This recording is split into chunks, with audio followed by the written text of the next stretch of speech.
Hi there, welcome to Switch Mania. I am Clarence and today we'll talk about the best Nintendo Switch games on sale. We will be covering the UK, EU, US, Australia, and Canada eShop. But first and foremost, thank you for taking the time to watch this video. If you want to see more of this series, please leave a like. Remember to subscribe to the channel and ring the bell to receive future notifications. Likes and subscriptions help keep the channel alive. Just a quick reminder, 90% of you guys are not yet subscribed to the channel. If you are enjoying the videos and not subscribed yet, why not? You're coming back anyways. With all that said, let's get back to the video. First on our list is Axiom Verge. This is not a game for the faint of heart. It's a challenging action-adventure game that requires you to use both your physical and mental abilities. It combines nostalgia and new ideas with laser-like precision to create one of the most enjoyable and thought-provoking games you'll ever play. If you want a great adventure platformer, it would be a mistake not to own this game. Axiom Verge was fantastic the first time I played it on Steam, the second time on the Wii U, and now the third time on the Switch. If you don't mind a lot of backtracking to get from one end of Sudra to the other,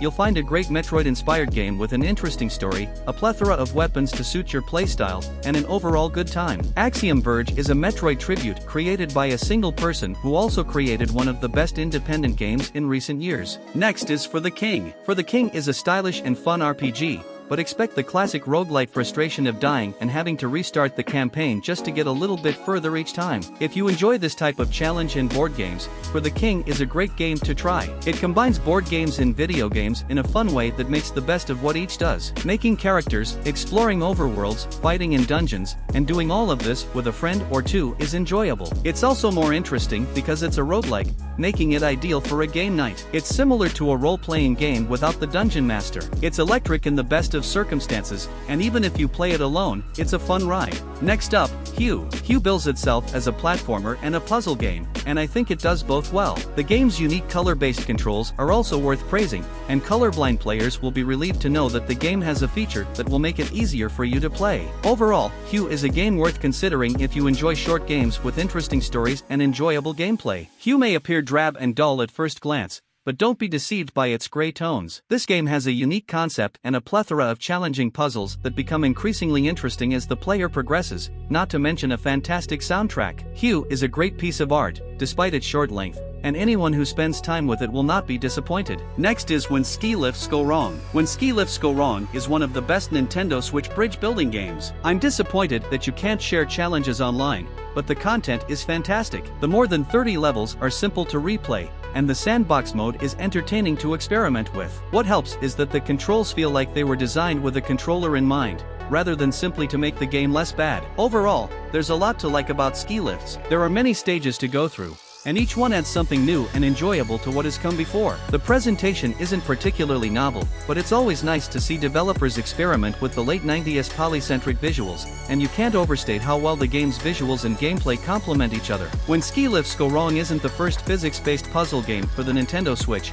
but it's worth a look. Although this is a cute and creative game, not everyone will enjoy how slowly it moves. Next up, Bomber Crew. Bomber Crew becomes more difficult and frustrating over time, but it has a lot of charm and works well on the Switch. Playing the game on a mobile device is a great way to have fun with it. It looks fantastic and has some fantastic sounds and features. I enjoyed the little homing pigeon, putting Yoshi stickers on my plane, and problem solving. I would have liked them even more if there hadn't been so many problems to solve at the same time. It's incredible what two people can accomplish together. It's a fun, well thought out, and engaging little game that will satisfy the need for micromanagement in most people. Although having mouse control on a PC version may be beneficial, the Nintendo Switch is portable, so you can take your crew with you wherever you go. Campaign mode makes it difficult to play again, but the fast gameplay, obsession with plane upgrades, and challenge mode make it easy to forget. Next is Serial Cleaner. Despite its flaws, Serial Cleaner is a fun and stylish game that makes cleaning fun and interesting. If you've been waiting for Serial Cleaner, this is a fantastic port. I'd recommend this version over the others because the hybrid console makes it so simple to use. Overall, I enjoyed playing Serial Cleaner. The stealth gameplay and puzzle-filled environment combined to keep me interested and stumped. The 1970s look and music work well with the small story that takes place outside of the main missions. Even though the controls don't always feel the same, the overall experience was very enjoyable. It's exciting to launch the attack,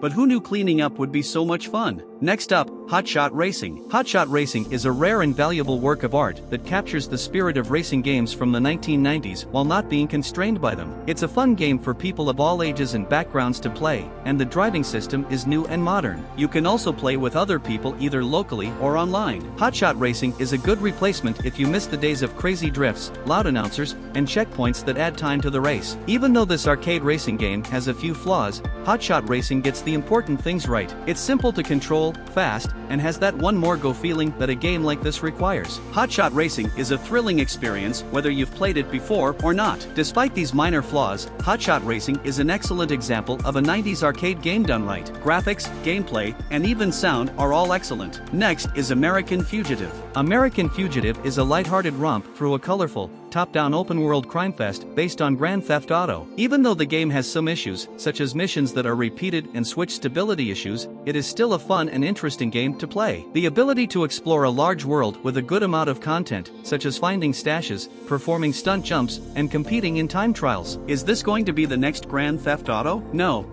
And it was never going to be. Is it a good, fun, and interesting title at a reasonable price? Without a doubt, yes. There are no Switch-specific features or controls that distinguish it from any other platform. Still, it's a small, personal event that works better on a mobile device. Plus, you can leave it in the middle of a car chase and return to it later. Next up, Velocity 2X. Online leaderboards in Velocity 2X will keep players coming back for more. This Switch version also includes all previously released DLC, making it the game's most complete version to date. It's not a particularly long game, but length isn't always the point of a game, nor is it always an indication of how good it is. In its current state, Velocity 2X is an excellent addition to the eShop. According to FutureLab, the success of Velocity 2X on Switch will play a significant role in determining whether or not a sequel will be released. So, if you don't already own a Switch, go out and get one. Velocity 2X is a fantastic, fast-paced game that can be played over and over again on the Nintendo Switch. You're in for a real treat if you've never seen Velocity 2X. Next is Human Fall Flat. Human Fall Flat is a humorous puzzle game with a variety of amusing situations. The levels have the feel of large playgrounds where you can do whatever you want. Because you can play this game alone or with others, there are numerous ways to cause havoc. But that doesn't mean everything is fine. It can be difficult to hold on to things, and you should not play alone for long periods of time. Nonetheless, I enjoyed what this bizarre game was attempting. Human Fall Flat will be one of the funniest places to play on Switch if you think ragdoll physics are more amusing than annoying. Human Fall Flat is a fun, if odd, game that allows you to experiment with objects, mechanisms, and the physics that go with them. Next up, Smoke and Sacrifice. Smoke and Sacrifice gets a lot of things right in this genre, and the main character has clear goals and reasons for doing what they do. It also gives players something to ponder whenever they die. There are save points, but they are scarce and infrequent. Choosing your battles wisely will also help you along the way. Smoke and Sacrifice is a fantastic game that you should play. It has lovely graphics and a soothing soundtrack that fits the theme. Smoke and Sacrifice is an immersive, disturbing, and beautiful game that immerses the player in a world with RPG and survival horror elements. This allows the player to explore a vast world while remaining immersed in the story for an extended period of time. Next is A Knight's Quest. A Knight's Quest is full of charm and personality. A Knight's Quest is a game I'd recommend to anyone who thinks they can get past the technical and combat issues. Even though these issues are significant and may deter some players, there is a fantastic game just beneath the surface. A Knight's Quest has its own style, despite appearing to be influenced by The Legend of Zelda. Despite a few minor flaws, A Knight's Quest does an excellent job of telling a fun, lighthearted story. It stands out for its amusing stories and is an excellent addition to the Switch library. Fans of the genre should definitely check this one out. A Knight's Quest is a popular game among teenagers. The name tells a straightforward story about straightforward issues. The graphics aren't spectacular, but it's a good option for a younger player looking for a classic adventure game at a reasonable price. Next up, Manual Samuel. Manual Samuel is a one-of-a-kind adventure game with some good parts and an unusual control scheme that works to its advantage. It's a little short, and some of the levels are a little repetitive, but you don't often see something like this. It has a lot of heart, which is largely due to its emphasis on comedy. Overall, it's entertaining and worth a look if you don't mind playing something different from what you're used to, even if it could have been done better. Manual Samuel receives a mixed review because the game's controls are likely to divide players. You can have a unique good time here if you're willing to go with the flow. Just keep in mind that the goal is to make controlling anything more difficult than you could ever imagine. Next is Hero U, Road to Redemption. Hero U Road to Redemption is the best way to continue playing a specific type of game.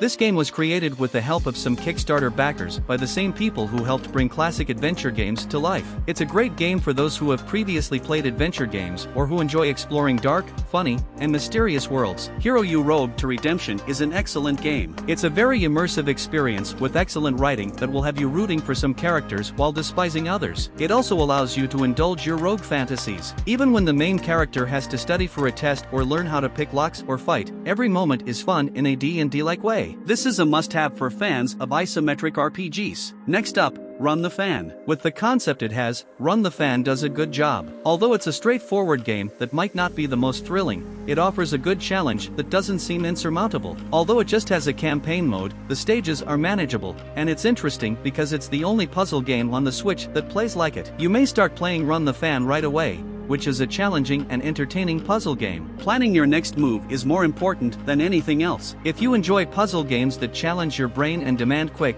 difficult actions, this is a terrific game for you. Run the Fan is an unexpectedly quick-witted, interactive puzzle game. It may leave you wanting more, but it will make your brain work hard. Next is Sinner, Sacrifice for Redemption. Despite its many flaws and the risk of causing a stroke, this is a good game for people who want to try a sadistically difficult boss battler that gets even more difficult after the final fight. Sinner, Sacrifice for Redemption isn't for everyone, and it's especially not for those looking for a Soulsborne fix, because it's a completely different type of game, which is what makes it so good. Sinner Sacrifice for Redemption is a torturous ordeal that proves patience is a virtue, as the game will put your perseverance to the test as you seek forgiveness. This Nintendo eShop game is great for fans of Dark Souls or the early Mega Man games, but it may be too difficult for those looking for a more relaxing experience. Next up, Sling Ming. Sling Ming is a cute adventure puzzle/physics/platformer game. It's a lot of fun once you figure out how to make a challenging and memorable game out of the simple controls and game mechanics. Because it has beautiful graphics and a mostly relaxing soundtrack,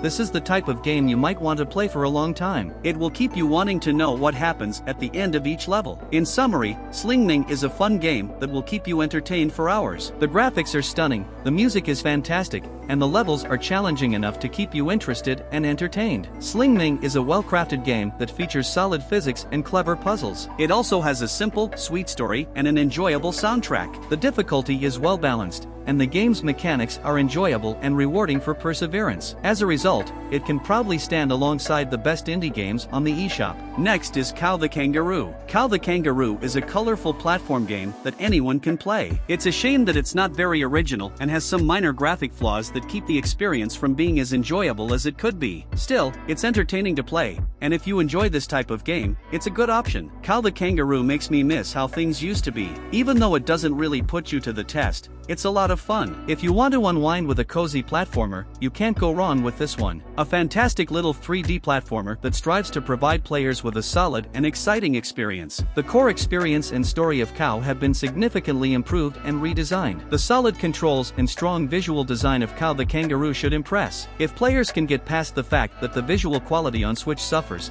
this is a game that all fans of similar games should strongly consider purchasing. Next up, Super Arcade Football. People looking for a deep game will be disappointed by Super Arcade Football, which emphatically emphasizes the word arcade. However, if all you want to do is have fun and keep things simple, it can be surprisingly enjoyable. Instead of using different buttons for different moves or actions, you'll only need one for passing, shooting, and tackling. Once you've figured out how things work, you'll notice that you can at least add a little curve to the ball to make things more interesting. The matches are short, and the weather changes occasionally, which is a nice touch, but doesn't make a big difference. Start objectives that change with each match add a challenge and keep things interesting. Even though this isn't a full-fledged sim, the ability to play with others makes it surprisingly interesting and fun for such a low price. Next is Call of Cthulhu. If you enjoy Lovecraft and the Cthulhu mythos, the Call of Cthulhu the official video game might be for you. Even though you don't have to be familiar with the source material, knowing it would probably help, but any fan of the cosmic horror genre should enjoy this game. Despite some rough patches, it's well worth the trip,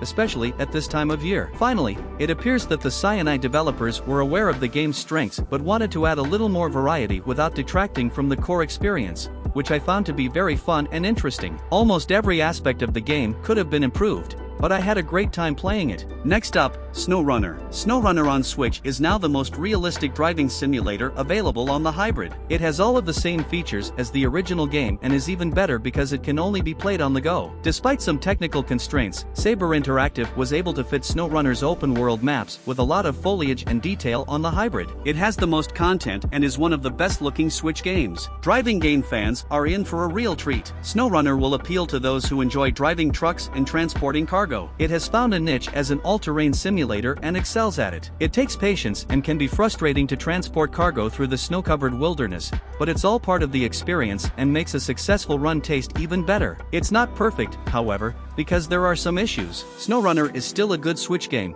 especially since many of us haven't been able to go outside and tear up the landscape in big vehicles for the past year. Next is VAMPYR. VAMPYR is a big-hearted game that attempts to accomplish a lot. Because it was so easy to immerse myself in its world, I was able to overlook some of its more obvious flaws, such as its repetitive action RPG combat. Typically, developers do not give players as much control over a game's world and characters. This gives the game a lot of replay value, and you can also change how Reed appears to you. If you like the concept, you should definitely keep an eye on this game. Despite some minor frame rate issues, VAMPYR on Switch is fantastic in almost every other way. Next up, Curse of the Dead Gods. Curse of the Dead Gods is a well-polished roguelike with all of the best aspects of this genre. It has an easy-to-understand but difficult-to-master battle system. It keeps the challenge consistent while changing how each run goes with penalties. It adds a few things that purists of roguelikes might scoff at, but it only does so to improve the game. It also makes the game's progression system feel more meaningful while not lowering the overall difficulty. It hits the mark for a roguelike in that you always want to play it again. Many will compare Curse of the Dead Gods to the classic Hades game. Curse of the Dead Gods is a roguelite ARPG with a lot of features that set it apart from the crowd. The game is challenging,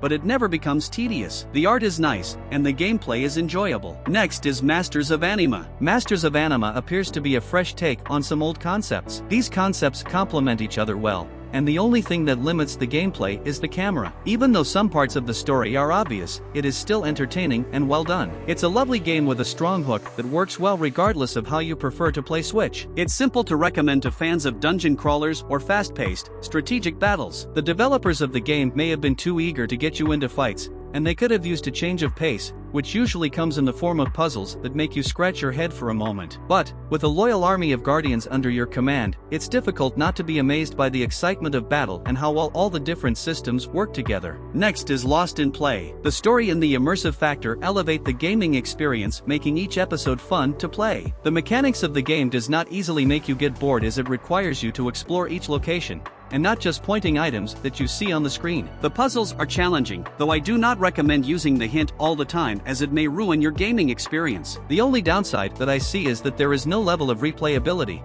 If you finished a puzzle or the whole story, it no longer excites you to finish it again as you can solve it very easily. It's a one-stop charm that can only captivate players when playing the game for the first time. All in all, the game is highly recommended for those who seek wholesome delight or just wanted a good time and a story to enjoy. And last, but not the least, Fury Unleashed. This is not the lesser version, despite the fact that it takes a little longer to load and that you cannot use a mouse or keyboard. This outrageously entertaining tribute to action is just as entertaining in its new hybrid setting. The controls are excellent, the graphics are reminiscent of a comic book, and the random number generator adds just the right amount of chaos to a game in which skill is paramount, despite the presence of experience points and random loot. Fury Unleashed can be challenging for a variety of reasons, but the developers believe that players should be able to tailor the game's difficulty to their own abilities and preferences, so players of all skill levels will find something to enjoy in this roguelite shooter. Fury Unleashed is a game that can be played over and over again because it has big guns, big challenges, and even bigger rewards. That's all guys. I hope this video was helpful in deciding which game to play, and thank you for checking out the list. Please remember to subscribe and we'll see you at the next one.